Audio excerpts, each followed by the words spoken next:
Almost ಎಲ್ಲ ಮಕ್ಕಳು ಕೂಡ ಸ್ಟಾರ್ಟಿಂಗಲ್ಲಿ ನಾವು ಯಾವ ರೀತಿ ಮಲಗಿಸಿರ್ತೀವಿ ಅದೇ ರೀತಿ ಮಲ್ಕೊಂಡಿರ್ತಾರೆ. ಹೋಗ್ತಾ ಹೋಗ್ತಾ ಅವ್ರ ಸ್ಟೈಲಲ್ಲಿ ಅವರು ಮಲಗೋಕ್ಕೆ ಸ್ಟಾರ್ಟ್ ಮಾಡ್ಕೊಂಡು ಬಿಡ್ತಾರೆ. ನನ್ನ ಮಗಳೂ ಕೂಡ ಅದೇ ರೀತಿ ಮಾಡ್ತಿದ್ದಾಳೆ. ಇವಾಗಂತೂ ಮಲಗೋದೆಲ್ಲ ಮಲಗಿಸಿದ್ರೆ ಉಲ್ಟಾ ದಬ ಹಾಕೊಂಡು ಎಲ್ಲೋಗಿರ್ತಾಳೆ ಅಂತಲೇ ಗೊತ್ತಾಗಲ್ಲ.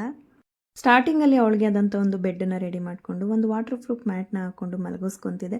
ನಾನು ಯಾವ ರೀತಿ ಮಲಗಿಸಿರ್ತೀನಿ ಅದೇ ರೀತಿ ಫುಲ್ ನೈಟ್ ಮಲ್ಕೊಂಡಿರೋಳು. ನಾನು ಫೀಡ್ ಮಾಡಬೇಕಾದ್ರೆ ಮಾತ್ರ ಎತ್ಕೊಂಡು ಮತ್ತೆ ನೀಟಾಗಿ ಹಾಗೆ ಮಲಗಿಸ್ಬಿಡ್ತಿದ್ದೆ.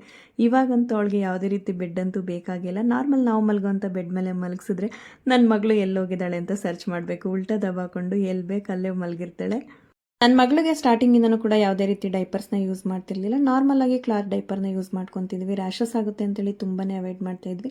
ಇವಾಗಂತ ಅವಳು ಮಲಗಿಸಿದ ಜಾಗದಲ್ಲಿ ಮಲಗೋದಿಲ್ಲ ಅಂತೇಳಿ ಅವಳಿಗೋಸ್ಕರ ಬೇಬಿ ಹಗ್ ಅವರ ಡೈಪರ್ಸ್ನ ತರಿಸ್ಕೊಂಡಿದ್ದೀನಿ. ನನ್ನ ಫ್ರೆಂಡು ರೆಗ್ಯುಲರ್ ಆಗಿ ಬೇಬಿ ಹಗ್ಸ್ ಡೈಪರ್ಸ್ನ ಅವಳ ಮಗಳಿಗೆ ಯೂಸ್ ಮಾಡ್ತಾಳೆ. ಸೊ ಅವಳು ನನಗೆ ಸಜೆಸ್ಟ್ ಮಾಡಿದ್ರು, ತುಂಬಾ ಚೆನ್ನಾಗಿದೆ, ಮಕ್ಕಳಿಗೆ ಸೇಫ್ ಆ್ಯಂಡ್ ಸೆಕ್ಯೂರ್ ಆಗಿದೆ ಅಂತೇಳಿ. ಫಸ್ಟ್ ಕ್ರೈಯಲ್ಲಿ ಡಿಸ್ಕೌಂಟಲ್ಲಿದೆ ಅಂತೇಳಿ ಆರ್ಡರ್ ಮಾಡಿ ತರಿಸ್ಕೊಟ್ಟು